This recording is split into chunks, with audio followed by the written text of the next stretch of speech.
You make 95% of your decisions before you consciously think about them. Here's what's actually in control.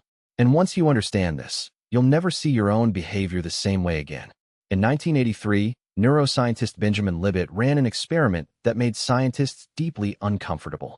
He asked participants to flex their wrist whenever they felt like it, and to note the exact moment they decided to move. Meanwhile, he measured their brain activity. What he found was unsettling. The brain showed electrical activity, called the readiness potential, up to 550 milliseconds before the person was even conscious of deciding to move. The decision happened. Then, slightly later, the person became aware of it. Consciousness didn't initiate the action. It arrived after the fact and claimed authorship. This wasn't a one-off finding. Decades of research since have confirmed the same thing. Your unconscious mind processes approximately 11 million bits of information per second. Your conscious mind processes around 40.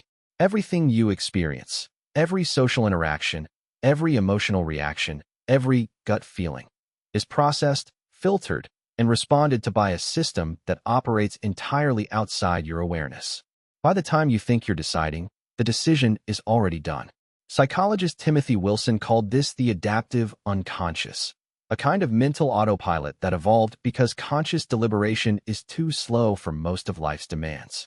You don't consciously calculate how to balance when you walk. You don't manually process every word in a sentence before understanding it.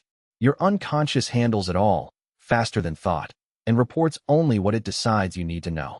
This has enormous implications for behavior, and for why change is so hard. When people try to stop a habit through willpower alone, they're attempting to use the 40 bits per second conscious system to override a process running at 11 million bits per second.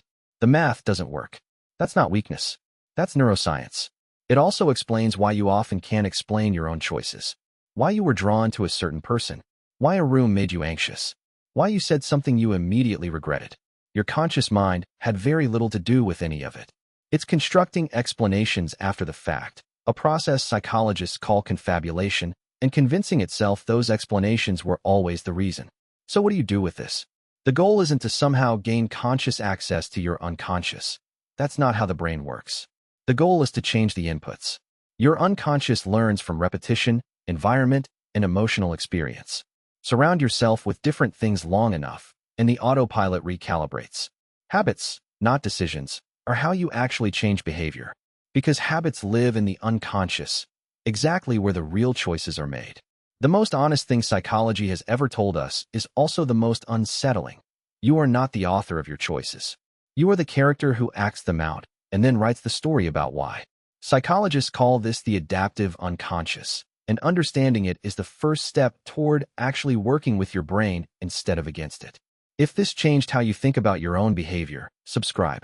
Every week I break down the psychology behind why people do what they do.